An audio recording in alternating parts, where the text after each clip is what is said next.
Hello बेटा, कैसे हैं आप। आज हम बात करने वाले हैं अपनी क्लास 10 के चैप्टर 10 लाइट के बारे में। अभी तक हम लोग इसकी 2 वीडियोस देख चुके हैं बेटा। पहले पार्ट में हम लोगों ने किया था कि प्रकाश क्या होता है, कैरेक्टरिस्टिक्स क्या होते हैं, लाइट के कैरेक्टरिस्टिक्स क्या होते हैं, हमारे पास स्पीड ऑफ लाइट कितनी होती है, और जो लाइट इमेज बनाती है, जो प्रकाश की वजह से, जो रिफ्लेक्शन की वजह से, परावर्तन की वजह से जो प्रतिबिंब बनते हैं, वास्तविक प्रतिबिंब बनता है या आपका आभासी प्रतिबिंब बनता है, मतलब रियल इमेज बनती है या आपकी वर्चुअल इमेज बनती है, उसकी हमने बात की थी। आज हम बात करने वाले कि जो प्रकाश का परावर्तन है वो किन चीज़ों से हम करेंगे कि आपके पास रियल इमेज आए, कि आपके पास आभासी इमेज आए, मतलब आपके पास वर्चुअल इमेज आए। तो पहले हम बात करने वाले image formed by plane mirror. देखो बेटा, प्लेन मिरर मतलब समतल दर्पण। समतल दर्पण के द्वारा आज हम परावर्तन देखेंगे। समतल दर्पण कौन सा होता है बेटा? जो घर में हमारे पास ड्रेसिंग टेबल होती है, ड्रेसिंग टेबल में जो मिरर लगा होता है वो हमारा समतल दर्पण होता है, मतलब वो आपका प्लेन मिरर होता है। तो ये हमारे पास प्लेन मिरर, और बेटा ये वाली साइड है, ये इसका पॉलिश्ड सरफेस है। रिफ्लेक्शन होगा फ्रॉम लेफ्ट हैंड साइड, इस तरफ से रिफ्लेक्शन परावर्तन हम लोग देखने वाले हैं, ठीक है। ये होता है ऑब्जेक्ट जो मिरर के सामने खड़ा है, दैट इज द ऑब्जेक्ट, जिसको हम हिंदी में कहते हैं वस्तु। क्या कहते हैं बेटा? इसको हम हिंदी में कहते हैं वस्तु।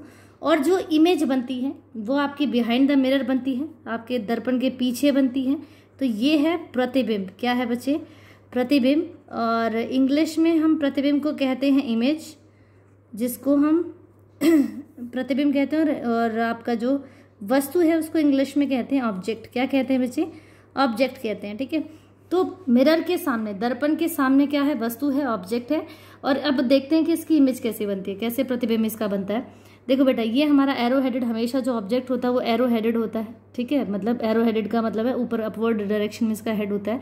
तो इसको हम बोलते हैं इरेक्ट है, ये सीधा है बिल्कुल, ठीक है। तो यहाँ से जो लाइन हमारी पैरेलल जाएगी, जो लाइन आपकी यहाँ टकराई वो इसी से क्या हो गई बेटा? गई, और ये वापस आ गई। जो किसी एंगल आई से टकराएगी, इंसिडेंट एंगल आई से टकराएगी, वो किसी एंगल आर से वो रिफ्लेक्ट हो जाएगी। तो ना तो ये कहीं पे आके मिल रही है, अगर मैं कहूँ तो ना ये तो सीधी चली गई और ये इस तरफ जा रही, तो ये कहीं पर आकर मिलेंगी नहीं। जब तक ये 2 लाइनें आकर मिलेंगी नहीं तब तक परावर्तन नहीं होगा, मतलब तब तक इमेज नहीं, परावर्तन तो हो रहा है लेकिन इमेज नहीं बनेगी, मतलब प्रतिबिंब नहीं बनेगा। तो इससे इस प्रतिबिंब को बनवाने के लिए क्या किया जाता है बेटा? पीछे इमेज को ना प्रोड्यूस कराया जाता है। क्या करते हैं? पीछे इमेज को ऐसे करके ये प्रोड्यूस कराया जाता है, और यहाँ पर आकर क्या होता है, ये मिल रही है तो यहाँ पर इनकी क्या बन जाएगी बच्चे? क्या बनेगा? यहाँ पर इनकी प्रतिबिंब बन जाएगा, मतलब इमेज बन जाएगा, ठीक है। जो ऑब्जेक्ट, एक चीज़, एक इंपॉर्टेंट बात जो मैं यहाँ बोल रही हूँ, ऑब्जेक्ट और दर्पण के बीच का जो दूरी होती है उसको हम यू से डिनोट करते हैं। ये है ऑब्जेक्ट और वस्तु की, मतलब वस्तु और दर्पण के बीच की दूरी, मतलब ऑब्जेक्ट और मिरर के बीच की दूरी। जो मिरर और आपके प्रतिबिंब के बीच की दूरी होती है उसको हम वी से डिनोट करते हैं। किससे डिनोट करते हैं बेटा? वी से डिनोट करते हैं। तो यू हो गई हमारी, ये होता है ऑब्जेक्ट डिस्टेंस, मतलब वस्तु की दूरी।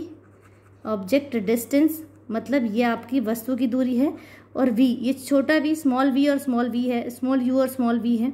वी आपका हो जाएगा बेटा इमेज का डिस्टेंस। तो ये होता है इमेज डिस्टेंस, ठीक है। किससे है डिस्टेंस? ये इस मिरर से, इस दर्पण से, समतल दर्पण से इनकी दूरी को दर्शाता है, ठीक है।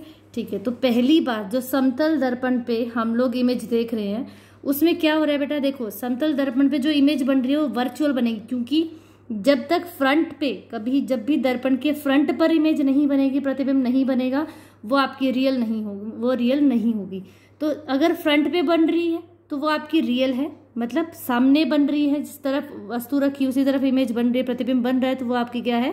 वो रियल इमेज है, मतलब वास्तविक प्रतिबिंब बनेगा। लेकिन यहाँ तो देखो, ना ये लाइन तो सीधी जा रही है और ना ये यहाँ जा रही है, दोनों आकर कहीं मिल नहीं रही है। जब तक मिलेंगी नहीं तो सामने फ्रंट पर क्या नहीं बनेगा? प्रतिबिंब नहीं बनेगा। इसलिए कहाँ बन रहा है बेटा? पीछे बन रहा है। कहाँ बन रहा है? दर्पण के पीछे। तो दर्पण के पीछे अगर कोई भी प्रतिबिंब बन रहा है तो वो आपका कैसा रहेगा? वो आभासी होगा। कैसा होगा बच्चे? आभासी होगा। और देखिए, जैसे मैंने कहा कि ये एरो हेडेड है आपकी वस्तु, वैसे ही प्रतिबिंब भी कैसा है? प्रतिबिंब भी एरो हेडेड अपवर्ड की डायरेक्शन में है, ठीक है। तो जो भी आभासी होगा वो कैसा रहेगा बेटा? वो सीधा रहेगा, ठीक है। मतलब आभासी मतलब वर्चुअल बनेगा, सीधा मतलब इरेक्ट बनेगा, ठीक है। Size of image equal to size of object, ये मोस्ट इंपॉर्टेंट पॉइंट है कि जितने साइज का ऑब्जेक्ट है, वस्तु जितने साइज की है, जितनी हाइट ऑब्जेक्ट की है, उतनी ही हाइट किसकी है बेटा, प्रतिबिंब की है, मतलब वो इमेज की भी उतनी ही हाइट बनेगी, मतलब उतने ही साइज का वो बनेगा, आकार बिल्कुल सेम रहेगा उनका। तीसरा पॉइंट, लेटरली इन्वर्टेड होगी। समतल दर्पण के केस में पार्श्वीय परावर्तन होता है। ये पार्श्वीय परावर्तन का मतलब होता है बेटा, आपकी जो लेफ्ट हैंड साइड है मिरर में, वो राइट हैंड साइड बन जाती है। इसको कहते हैं साइड वाइज उल्टा, मतलब ये आपकी लेटरली इन्वर्टेड है। अगर आप यहाँ पर कोई भी अगर वस्तु है वो अपना राइट हैंड उठा रही है, तो यहाँ पर वो क्या होगा बेटा, वो अपना लेफ्ट हैंड उठाएगी। कौन सा उठाएगी, लेफ्ट हैंड उठाएगी, ठीक है। तो ये होता है क्या, साइड वाइज उल्टा, मतलब लेटरली इन्वर्टेड इसको कहते हैं, पार्श्वीय परावर्तन होगा, ठीक है। One of very important point कि लेटरली इन्वर्टेड होगा। और सबसे फोर्थ जो मोस्ट इंपॉर्टेंट है, मैंने यहाँ लिखा भी नहीं है, वो ये है कि जितनी दूरी पर u का डिस्टेंस, जितनी दूरी पर ऑब्जेक्ट होगा, वस्तु की दूरी, किसकी, वस्तु की दूरी प्रतिबिंब की दूरी बिल्कुल बराबर होगी, किससे, दर्पण से। मतलब जो v की दूरी है, u और v बिल्कुल बराबर होंगी, ठीक है। अगर दर्पण से यहाँ पर ये ऑब्जेक्ट आपका अगर वो 5 मीटर पर है, तो अंदर जो इमेज बन रही है वो भी कितने दूरी पर बनेगी बेटा, 5 मीटर पर बनेगी। कितने दूरी पर बनेगी, वो 5 मीटर पर ही बनेगी। तो आपको ये याद रखना है कि बिल्कुल किसके इक्वल डिस्टेंस पर ये बनेगा, ठीक है। तो ये हमारा पार्श्वीय परावर्तन था। पार्श्वीय परावर्तन को एक हम देख लेते हैं कि क्या होता है। पार्श्वीय परावर्तन का मतलब होता है बेटा, वस्तु का दायां भाग बायां प्रतीत होता है और बायां भाग दायां प्रतीत होता है। मतलब आपका the right side of the object appears left and the left side of the object appears right, मतलब वाइस वर्सा होता है कि your right becomes left and your left becomes right. मतलब आपका दायां भाग बायां बन जाता है, बायां भाग प्रतीत होता है, वो दाएं की तरफ क्या होता है, प्रतीत होता है। जैसे हम लोग बात करें, बहुत इंपॉर्टेंट है, एम्बुलेंस जो होती है, एम्बुलेंस के आगे एम्बुलेंस लिखा रहता है लेकिन वो उल्टा लिखा रहता है ना, वो इस रिटर्न लेटरली इन्वर्टेड होती है। लेटरली इन्वर्टेड फॉर्म में क्यों लिखा रहता है, क्योंकि सामने अगर कोई गाड़ी चल रही है, जैसे अगर सामने उसके आगे कोई गाड़ी चल रही है, और ये मैं गाड़ी बनाई देती हूँ यहाँ पे, तो अगर कोई गाड़ी चल रही है सामने, तो क्या होगा, आगे ये गाड़ी चल रही है, आगे यहाँ कोई बैठा हुआ है, और ये अपने फ्रंट मिरर में, जो इसके यहाँ गाड़ी में फ्रंट मिरर रहता है, ये इसमें देखेगा कि पीछे कोई एम्बुलेंस आ रही है। पीछे क्या आ रही है, पीछे कोई, ये मैं एम्बुलेंस बना देती हूँ, थोड़ा थोड़ा लगभग एम्बुलेंस जैसा लगेगा आपको, ठीक है। तो ये क्या है, ये एम्बुलेंस आ रही है। तो यहाँ जो एम्बुलेंस लिखा है, उस एम्बुलेंस को वो कहाँ देख रहा है, अपने इस मिरर में देख रहा है। कहाँ देख रहा है, एम्बुलेंस को इस फ्रंट मिरर में देख रहा है, जो गाड़ी में जो फ्रंट मिरर लगा रहता है ड्राइवर के जस्ट मतलब साइड में लगा रहता है, बीच में, ड्राइवर सीट और कंडक्टर सीट के बीच में लगा रहता है। तो वहाँ वो देखेगा, और वो जो मिरर होता है, जो फ्रंट मिरर होता है, कौन सा मिरर होता है बेटा, जो फ्रंट मिरर होता है गाड़ी में, वो कौन सा मिरर होता है, वो होता है हमारा समतल दर्पण। कैसा होता है, समतल दर्पण, मतलब वो आपका प्लेन मिरर लगा रहता है। तो उस प्लेन मिरर में चीज़ें कैसी नजर आएंगी, वो लेटरली इन्वर्टेड नजर आएंगी। अगर ये एम्बुलेंस यहाँ सीधा लिख देंगे तो उसको वो लेटरली इन्वर्टेड नजर आएगा, मतलब वो उल्टा नजर आएगा और वो उसको पढ़ नहीं पाएगा ढंग से। इसीलिए यहीं पर वो क्या करते हैं, उसको उल्टा लिख देते हैं, ताकि यहाँ वो लेटरली इन्वर्टेड होकर क्या हो जाए, उसको सीधा नजर आए और उसको समझ आ जाए कि पीछे जो गाड़ी आ रही है वो एम्बुलेंस है और उसको आपको रास्ता देना चाहिए, ठीक है। तो इसीलिए जो एम्बुलेंस है वो उल्टा लिखा रहता है, और कि इसका रीजन यही है क्योंकि प्लेन मिरर होता है, प्लेन मिरर में वो लेटरली इन्वर्टेड होता है। अब हम बात कर रहे हैं बेटा नेक्स्ट जो हमारा, दैट इज जो मिरर है हमारा, जो दर्पण है वो दो टाइप का, हम स्फेरिकल मिरर्स की बात करें, गोलीय आकार में जो दर्पण होते हैं वो हमारे दो प्रकार के होते हैं। एक होता है कनकेव मिरर, दूसरा होता है कॉन्वेक्स मिरर। कनकेव का मतलब उत्तल दर्पण होता है और कॉन्वेक्स मतलब अवतल दर्पण होता है, ठीक है। तो उत्तल दर्पण और अवतल दर्पण की आज हम बात करने वाले। गोलीय आकार के होते हैं इसलिए इन्हें गोलीय दर्पण कहा जाता है। इनका जो परावर्तक तल है, जहां से परावर्तन होना है, वो आइदर अंदर की तरफ, ऐसे अंदर की तरफ मतलब झुका हुआ होता है, या वो बाहर की तरफ उभरा हुआ होता है। क्या होता है, बाहर की तरफ वो उभरा हुआ होता है, ठीक है। तो जिसका तल, परावर्तक तल पृष्ठीय बाहर की ओर वक्रित हो, मतलब ये वक्रित मतलब ये चक्र जो है बाहर की तरफ है, और रिफ्लेक्शन कहाँ से हो, अंदर की तरफ से रिफ्लेक्शन हो, इसको कहते हैं कनकेव मिरर। मतलब उत्तल दर्पण कहते हैं बेटा जिसका रिफ्लेक्टिंग सरफेस कौन सा, ये अंदर वाला है। जैसे स्पून शेप होती है ना बेटा, ऐसे स्पून, चम्मच के अंदर वाला जो हिस्सा होता है वो क्या कर रहा है, रिफ्लेक्शन कर रहा है, तो ये होता है कनकेव मिरर। कौन सा होता है, कनकेव मतलब उत्तल दर्पण होता है। और अगर मैं स्पून को उल्टा कर दूं, जैसे ये यहाँ पर बना हुआ है, यहाँ पर ये इसका ये वाला जो बाहर वाला उभरा हुआ पोर्शन है बेटा, ये क्या होता है, इनका रिफ्लेक्टिंग सरफेस होता है, यहाँ से परावर्तन होता है। तो जिसके बाहर से रिफ्लेक्शन हो रहा है यहाँ से, वो होता है अवतल दर्पण, मतलब कॉन्वेक्स मिरर होता है, ठीक है। और जिसके अंदर से हो रहा है यहाँ से, वो होता है कनकेव मिरर, मतलब वो उत्तल दर्पण होता है, ठीक है। तो आई होप आपको समझ आ रहा होगा बेटा कि जिसके अंदर से परावर्तन हो रहा है वो उत्तल दर्पण है, जिसके बाहर से क्या हो रहा है, परावर्तन हो रहा है, वो आपका अवतल दर्पण है। अंदर से रिफ्लेक्शन होता है और इसकी कहाँ होती है बेटा, बाहर से होती है। दूसरा इंपॉर्टेंट पॉइंट, जो आपका उत्तल दर्पण होता है ये कन्वर्जिंग होता है। कन्वर्जिंग का मतलब जितनी भी रेज आएंगी लाइट है, वो जैसे इनके सेंटर से जो लाइन पास होती है ना बेटा, उसको हम कहते हैं प्रिंसिपल एक्सिस। क्या कहते हैं, ये प्रिंसिपल एक्सिस होती है, मतलब ये मुख्य अक्ष होता है, ठीक है। लाइट ये टकरा, इसका एक ये पी पॉइंट होता है और ये एफ है, एफ मतलब फोकस है। ये जितनी भी लाइनें होंगी वो टकराएंगी और एक पॉइंट पर क्या होंगी, एक पॉइंट पर वो, तो ये होती है बेटा प्रिंसिपल एक्सिस। और यहाँ पर सारी की सारी लाइटें जितनी भी पैरेलल लाइंस आएंगी वो सभी फोकस पर क्या होंगी, केंद्रित हो जाएंगी, ठीक है। तो इसको कहते हैं जब लाइटें आए और वो एक ही पॉइंट पर कन्वर्ज हो जाए, तो मतलब ये अभिसारित हो रही है, ठीक है, ठीक है। तो इनको हम कहते हैं कन्वर्जिंग मिरर। हमारा कैसा मिरर होता है बेटा, ये आपका कन्वर्जिंग मिरर होता है, मतलब ये सारी चीजों को क्या करता है, अभिसारित कर लेता है, ठीक है। अभिसारित मतलब इकट्ठी कर देता है।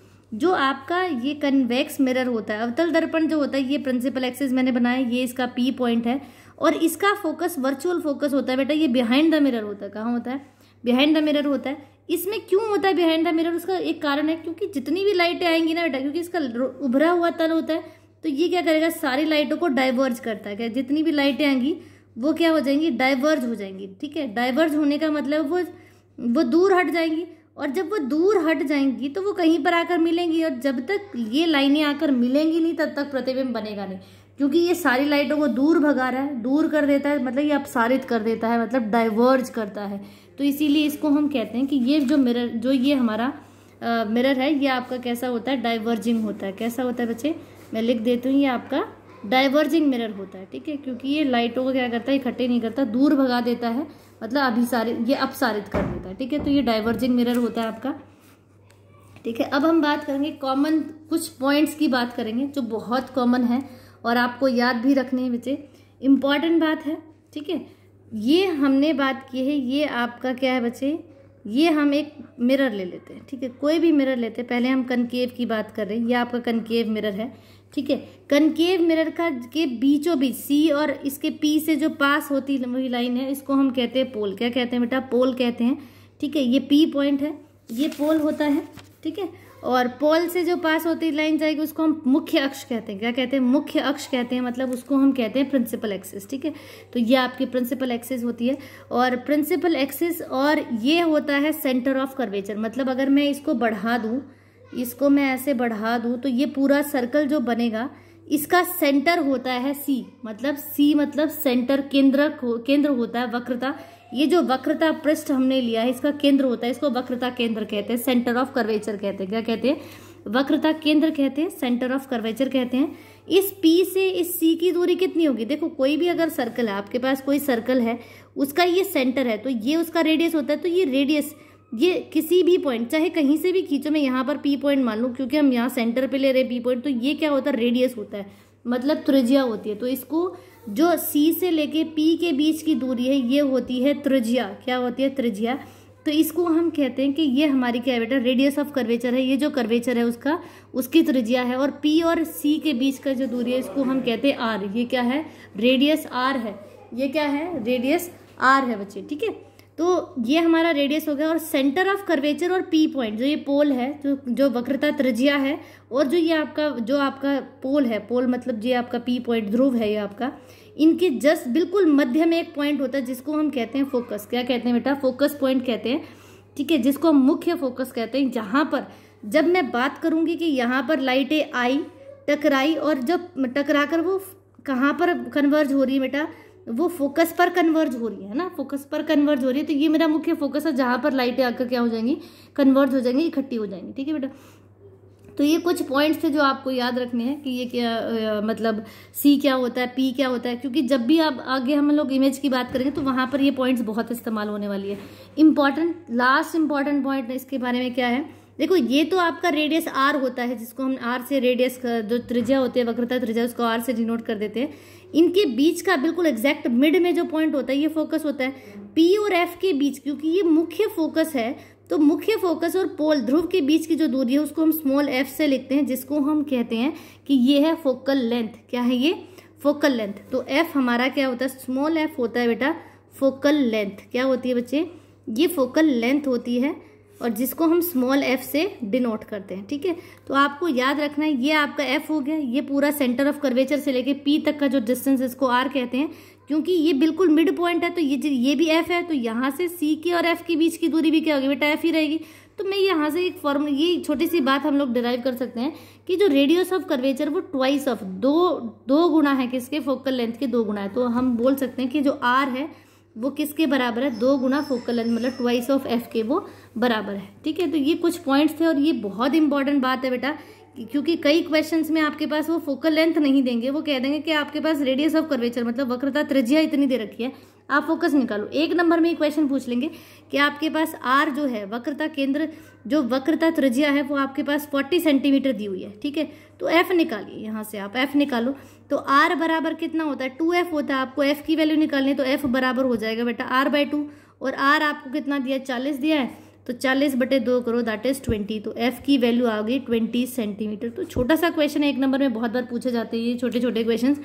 ठीक है, क्योंकि हमारे पेपर में MCQ आने वाला है, तो हम इन पॉइंट्स को छोड़ना भी नहीं है। ठीक है, एक और छोटा सा क्वेश्चन हम यहीं से कर लेते हैं। जैसे अगर मैं बात करूं कि आपको वक्रता केंद्र जो है उसकी त्रिज्या दे रखी है बेटा, लेटेस्ट सपोज यहाँ दी हुई है आपको 20 सेंटीमीटर आपको दी हुई है। ठीक है, कितनी? 20 सेंटीमीटर वक्रता त्रिज्या दी हुई है, और आपको कहा जाए कि यहाँ पर एफ निकालिए, फोकल लेंथ की दूरी निकालिए, फोकल लेंथ निकालिए। तो आप पहले लिखेंगे r = 2f होता है, और f बराबर r/2 हो जाएगा। ठीक है, r/2 होने से क्या होगा? r की वैल्यू 20 दे रखी है, तो 20/2 करो, 2 से 20 को काटेंगे 10, तो जो f है इसकी वैल्यू हो जाएगी 10 सेंटीमीटर। कितनी हो जाएगी बच्चे? 10 सेंटीमीटर हो जाएगी। आई होप आपको ये छोटे छोटे क्वेश्चन समझ आ रहे होंगे बच्चे।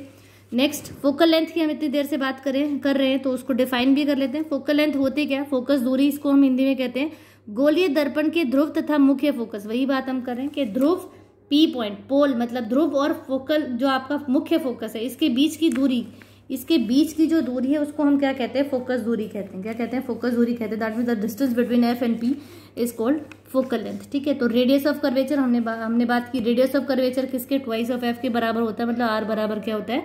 ट्वाइस ऑफ एफ, 2 गुना होता है ये फोकल लेंथ की।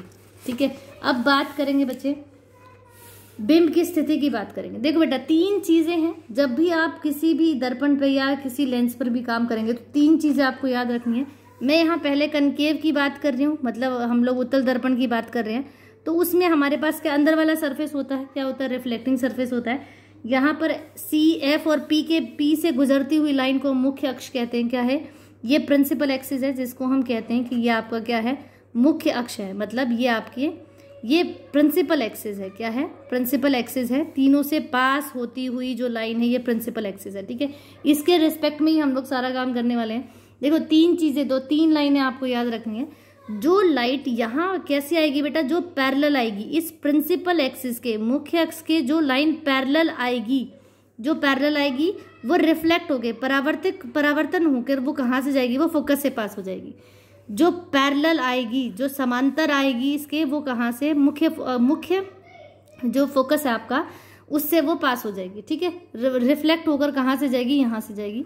दूसरा पॉइंट, जो फोकस से जाएगी वो समांतर हो जाएगी, मतलब पैरेलल हो जाएगी। पहली बात, जो पैरेलल गई वो फोकस से निकलेगी परावर्तन करके, जो आई ही फोकस से है वो पैरेलल हो जाएगी इस प्रिंसिपल एक्सिस के, ये जो हमारे प्रिंसिपल एक्सिस है उसके बिल्कुल पैरेलल हो जाएगी। ठीक है, ठीक है। और तीसरी बात, ये सेंटर ऑफ कर्वेचर था हमारा, मतलब ये जो आपका वक्रता केंद्र था, जो वक्रता केंद्र से, सेंटर ऑफ कर्वेचर से जो लाइट आएगी वो इसी से रिफ्लेक्ट होकर वापस निकल जाएगी। 3 पॉइंट फिर से रिपीट करती हूँ, जो समांतर आएगी वो फोकस से निकल जाएगी, ठीक है, जो फोकस से ही आ रही है वो समांतर हो जाएगी, और तीसरी जो सी से आई, सेंटर ऑफ कर्वेचर से आई, वो सी से ही वापस चली जाएगी। ठीक है, तो वो आपकी क्या होगी? सी से ही वो वापस चली जाएगी। ठीक है, तो हम बात कर रहे हैं कनकेव की। कनकेव जो आपके पास दर्पण है बच्चे, जो उत्तल दर्पण है, उसमें बेसिकली हमें 6 केसेस करने हैं। कितने केसेस करने हैं? 6 केसेस करने हैं। आपको अलग अलग स्थिति में आपको अलग अलग स्थिति में वस्तु को रखना है और हर स्थिति में आपको ये ऑब्जर्वेशन लेनी है कि अगर वस्तु यहाँ रखी है तो उसका प्रतिबिंब कहाँ बनेगा। ठीक है, बहुत ध्यान से ये काम करेंगे हम। पहली जो हम इमेज बनवा रहे हैं उसकी बात करने वाले हैं। चलिए, तो आज के लिए वैसे बहुत हो गया और आज के लिए बहुत है, इतना आपको समझ आया होगा बच्चे। चलिए, तो अगर अभी तक आपने मेरे चैनल को सब्सक्राइब नहीं किया तो please share and subscribe my channel बेटा। Thank you for today's video. Thank you.